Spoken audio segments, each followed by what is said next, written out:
Welcome back to the Chicken Ramen channel. It's the final month of 2023. I've done a recipe every single month this year, and I'm going to round it out with something really special. The end of the year is a good time to reflect and look back, and I'm turning the clock all the way back to the very first bowl of ramen I ever made in 2018. Even though I meant well, and I'll put this on the screen for you now, this bowl was just rough. You can see that the fundamentals are here. I do have ramen noodles. I've got broth, I've got some toppings, but probably the most glaring issue with it is the presentation, followed by the fact that there's no aroma oil. When we're talking presentation, this glass bowl is really hard to get past. And then technically, there's just a variety of issues. You're looking at unmarinated eggs and a bunch of random flavors that have admittedly just been like thrown in the bowl. So in today's video, I'm going to be showing you how to take your basic at-home ramen and turn it into something you can be really proud of. First, I'm going to unpack how that original ramen happened at all. Then I'm going to try to actually do a faithful recreation so I can taste it. I'm going to do a rendition of the recreation that I think is actually plated properly. And then finally, I'm going to do it kotowari or craft style. And I'm going to make everything the way that I would make it if this was a dish I was making in 2023. But with that being said, let's get started. We'll start by talking about how this all happened. And because it's the holiday season, I'm going to give it to you in nursery rhyme. 'Twas 2018, and all through the house, a young man ventured, quiet as a mouse. In the kitchen's soft glow, an apron he donned. Ready for ramen, a challenge begun. Water bubbled, noodles twirled in delight. Broth whispered secrets, a culinary fight. Vegetables danced, colors in vibrant array. In this humble kitchen, creativity held sway. Chopsticks in hand, he tasted with glee. A journey through flavors, a homemade decree. In the quiet of night, a chef was newborn, with each slurp of ramen, his new passion sworn. But what actually happened is I just Googled, how do you make easy ramen at home? And there's quite a few recipes. I don't know if this recipe that I'm going to share is the exact one that I used in 2018, but at minimum, it's very similar, and I'll kind of tell you the hallmarks here. Easy weeknight chicken ramen, and you can see here, a bowl of ramen is a bowl of comfort. Oodles of soft noodles immersed in a bowl of fragrant broth can send you into a weeknight or late night heaven. A bit of an exaggeration. These kinds of meals don't typically come without a lot of time and effort. However, with a few shortcuts, you can make a bowl of ramen any weeknight in under half an hour. Ramen is not meant to be shortcut. The point of the food is that you're supposed to pour yourself into it. I like that there's at least a disclaimer, but just keep in mind that that's one of the root causes of why this ramen it does look like it was made in a half hour, to be fair. You can see the picture here, and it's actually not far off clear inspiration because everything is quite slopped together. So I did understand the assignment. Great ramen without the seasoning packet. This is critical. Most ramen at home, you're just going to use hot water as your base, and then you're going to season it with a seasoning packet, which is mostly salt, so you're having shio ramen. And something that recipes like this encourage you to do is go get a custom broth and then create a seasoning sauce or a tare. They don't really lay it out in that kind of detail, but you do mix everything together at the time of serving. So on the right track. In Japanese culture and cuisine, ramen has been elevated to a high art form. Watch Tampopo if you haven't seen the movie already. You'll become a believer. No trigger warning on that about the octopus scene. With weeknight ramen, we're aiming for a middle ground. Bowls filled with chewy noodles, flavorful store-bought chicken stock, a few vegetables, a soft-cooked egg, and slices of chicken. So we're really on track here. They do say if you're a good planner, cook a couple chicken breasts early in the week so they're ready for the soup. At this point, I was a very amateur chef, so I just boiled some chicken breasts. This quick weeknight ramen depends on store-bought chicken stock, so use a brand you really like. Sesame oil, garlic, ginger, carrots, and scallions fortify the flavor with a touch of brown sugar, while optional, adds a hint of sweetness. We're still on track, but things are kind of starting to mix. Ginger and garlic are typically more ingredients that you would put in a tare to amp up your seasoning sauce, whereas sesame oil goes on the end in order to be aroma oil on top of the soup. Scallions, yeah, that's pretty common ramen topping. You don't see a whole lot of carrots on top of ramen, but maybe in a braise for chashu. Okay, how to make chicken ramen. Once you have the broth, so all we've really done is go to the store and buy broth. And I guess we boiled the chicken. The rest of this meal is about assembling the components. For the greens, choose any you might have around. Spinach, sliced kale, sliced cabbage. So far, so good, right? They asked. Here's the thing. I don't want to gatekeep ramen. It's not like some toppings are allowed in and some are not. But intention really matters when you're making a good bowl of ramen. And this recipe is kind of reading like, go through your fridge and just see what's left, like you're making leftovers ramen, which is not necessarily a bad thing. But it also is kind of masquerading around like you're going to make Japanese style ramen like they did in Tampopo. You just got to grab the old kale out of your fridge and throw it in the bowl. And that doesn't really pass the sniff test. But I digress. While the broth simmers, cook the eggs in their shells and the noodles. Use the same pot to cook both of them and save on cleanup. No matter how clean your eggs are before they go in that boiling water, they are going to leave some residue on the pot. And even though it's boiling water, it should kill most things. I would not do this. The noodles are going to interact with the water that they boil in, so proceed with caution on that. Step 3 is cook the eggs to your liking. 9 minutes. 9 minutes will yield a yolk that's firm, but if you like a little more softness, take the eggs out after 7 or 8 minutes. Once the eggs are done, add the noodles to the simmering water and cook briefly. 9 minutes. That's like... Alexa, how long does it take to hard boil an egg? Hard-boiled egg takes about 10 to 15 minutes to cook. We're getting close to hard boiled, which isn't wrong. Typically, you only want that chalky yolk if you're doing like a really spicy ramen and you want something to like mild things out. They at least said the word 7 minutes, so that would be okay. But then there's no mention of marinating the egg, which it's like, I know that some places don't marinate the egg at all, but marinating the egg is about more than just flavor. Although the egg white is going to take on the flavor of soy sauce, it's also going to give up a lot of that unpleasant egg aroma and a little bit of that egg flavor. And as soy sauce or a salty brine interacts with the soft boiled egg, it's also going to pull moisture out of the yolk and make the yolk more jammy, a really fun texture. Okay. All that's left is to divide everything into bowls. Cilantro, limes, and spicy sriracha. That came out of nowhere. Add some bright flavors to the finish. That was easy. Somebody play the section complete sound.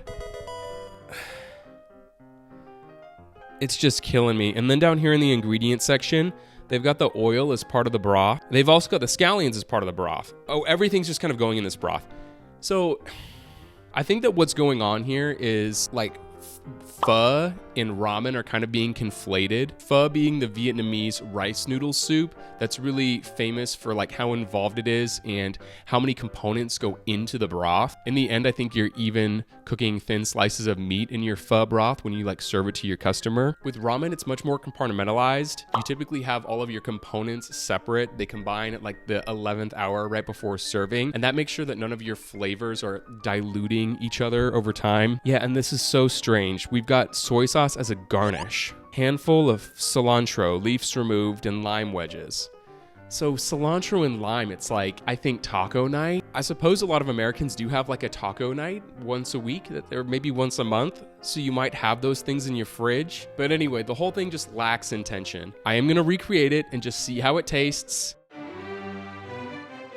I start out by going to the store. I bought some boxed chicken broth, basic, as well as a pack of ramen noodles. I grabbed sesame oil, chicken breasts, limes, cilantro, scallions, and spinach. And I know this wasn't the original recipe that I used because mine definitely told me to put jalapenos in there. You can see them in the original picture. They're looking particularly dreadful. Anyway, I brought everything home and then I just tried to channel Taikin ramen from 5 years ago. I boiled the chicken breast in water for like 30 minutes. I went ahead and executed the 9-minute hard, soft, medium boiled egg and did not marinate it at all. I wilted the spinach in a little bit of chicken broth. You can see it's wilted in the original. I don't know if I wilted it in something, maybe sesame oil. And speaking of sesame oil, I did what they said. I heated up the chicken broth and then I just like put everything in. I did just like a shot glass of soy sauce, basic Kikkoman. I figured that's what I would have done 5 years ago. And then I did a half shot glass of the sesame oil. Anyway, I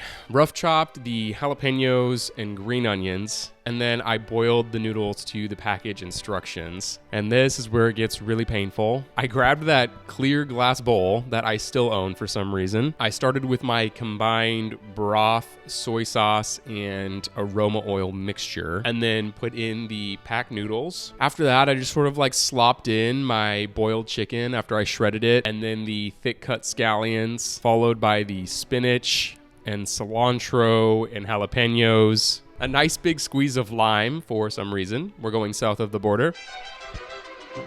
And then don't forget the egg. You'll see here that the egg was kind of like sticking to the shell when I tried to peel it. It was not happy being boiled for 9 minutes. And yeah, for the sake of science in this channel, I did go ahead and I ate the bowl. You can hear my audio here. It was way better than I thought it was going to be. I hate how not terrible this bowl of ramen is.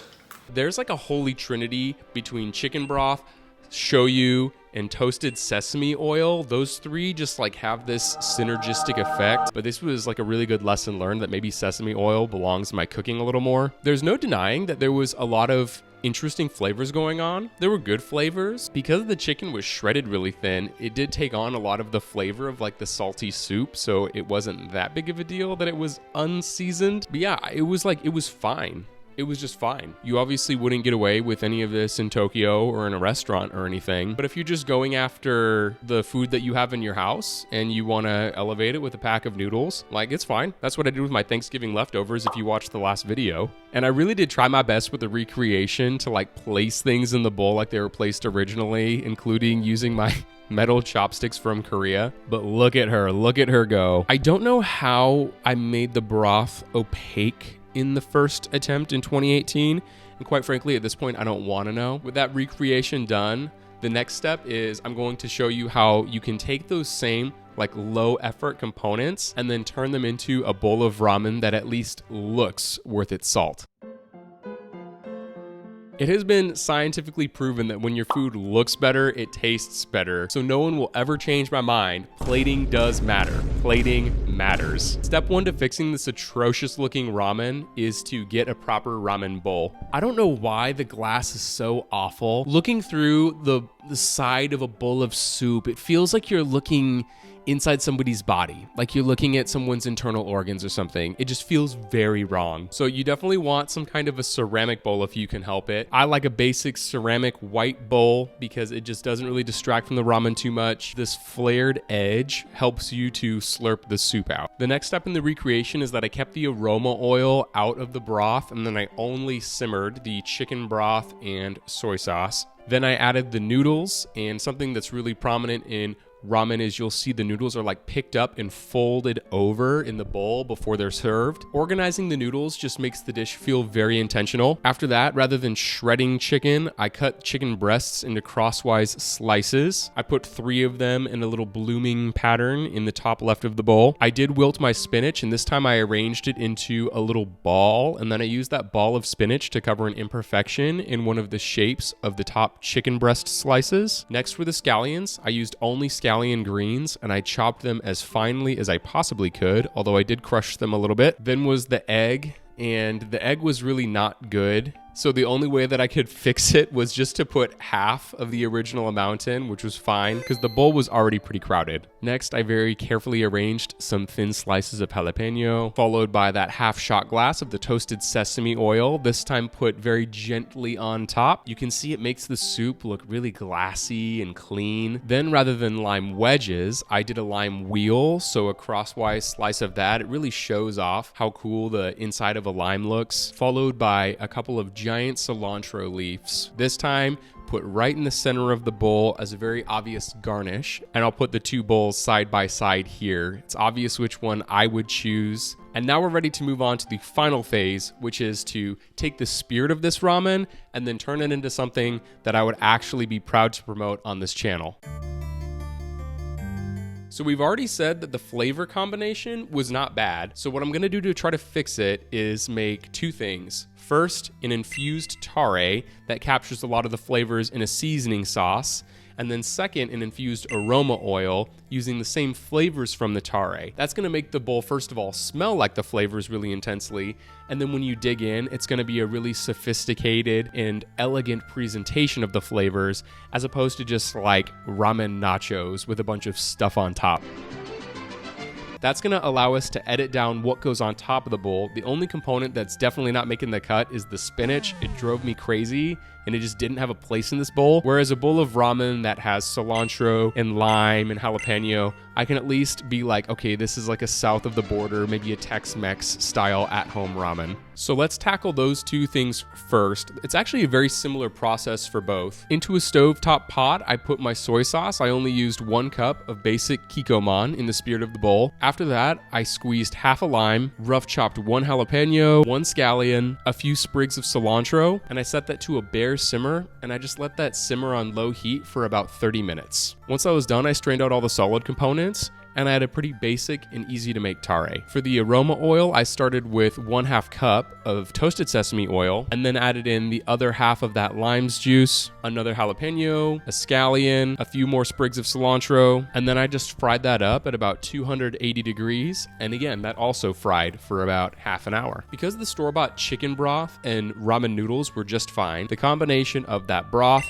this tare, the aroma oil, and then the noodles, we've got ourselves a basic foundation. So now we're in the clear and we're just having fun with it. Although the boiled chicken was better than it deserved to be, I wanted to do the chicken justice, so I decided to sous vide it. I put it in a plastic bag and I marinated it in a shot of soy sauce, 1 shot of mirin, and 1 shot of honey. I then also added about a half shot each of garlic and ginger paste, and then 1 chopped up scallion. I put that in a sous vide at 140 degrees and let that simmer away for 4 hours. At which point it was extremely tender and juicy. So tender and juicy that it was actually almost impossible to slice. Next up was the egg. Of course, I did my standard 6.5 minute soft boiled egg, and then I marinated it in 1 shot of soy sauce, 1 shot of sweet mirin, and then 1 shot of water. And I really only had to marinate the egg for about a day before it was ready to go. The last thing to really mess with is the noodles. The noodles that I made for myself were 38% bread flour noodles. They had a 5% rye flour adjunct, and I made them with majority potassium kansui. I've been really into potassium kansui lately because of the slightly metallic taste. And I cut the noodles extra thin. I wanted them to be really nice and delicate, and I kept them straight as a big change. It can be frustrating if you have tomomi noodles, the massaged like curly noodles, because no matter how hard you try to like straighten them into a fold, they can often fight you. Not their fault. Anyway, let's assemble the final bowl here. The process starts with about 85 milliliters of the shoyu tare, followed by 500 milliliters of warmed up golden chicken broth. Next come the noodles, folded in very carefully. And then I did a couple of different presentations, but basically it went protein, egg, some scallions, and then optionally the jalapenos and the lime wedge, followed by the aroma oil. I plated this up 3 different ways, and I'll put these all side by side here. I personally really like this simple one where it's just chicken, green onions, and egg, mainly for the reason that those other flavors that we wanted to work into the bowl were still there. They were still in the tare, they were in the aroma oil. They just weren't sitting at the top of the bowl making it look like a plate of nachos or something random, as opposed to like a really intentional ramen dish. And overall, I wouldn't call this like the best ramen of the year or anything like that, but what it was simple, clean flavors, and a really nice use of things that I did have around the house. When we're considering our big lessons learned from the project, and the whole point of this video, which is how to elevate your at-home ramen, first things first is garbage in is garbage out. If you're just trying to like race through in a half hour and turn a pack of noodles into dinner, yeah, it's probably gonna look pretty rough. And that's okay if that's what you're going for. But if you're trying to make something that looks more custom, more crafted, more elevated, first of all, you've got to have the right equipment. And by that, I mean, like, you've got to have the right bowl. You've got to have knives so that you can cut your garnishes really nice and thin and just show effort in your preparation. And the final big lesson learned is if you're having people over, you want to show them like, oh, I made you ramen, then go for it. But there is a traditional way to do it. Again, I'm not trying to gatekeep, but if you're trying to create this food and say, well, this is how they do it in Japan, then I'd recommend that you keep your components separate and don't boil your aroma oil in with the broth. Same with the tare, and certainly not all of your toppings. And when you are arranging everything, be careful about not overcrowding the bowl. You can see here that just by paring down the amount of stuff that goes in a bowl, you can take something that looks very chaotic and move it to something that looks much more refined. I can't believe I'm saying it, but this is the last video of 2023. And I've completed my journey of making a recipe every single month this year, and it was a blast. I don't know if I'm gonna do this again next year. I certainly will keep posting. When you all post comments and tell me what you wanna see, it really motivates and inspires me, so let me know what you would like to see on this channel in 2024. And so in the spirit of the holidays, I will leave you with one more poem. In pixels and frames, through the changing year, a guy filmed his ramen, a passion held dear.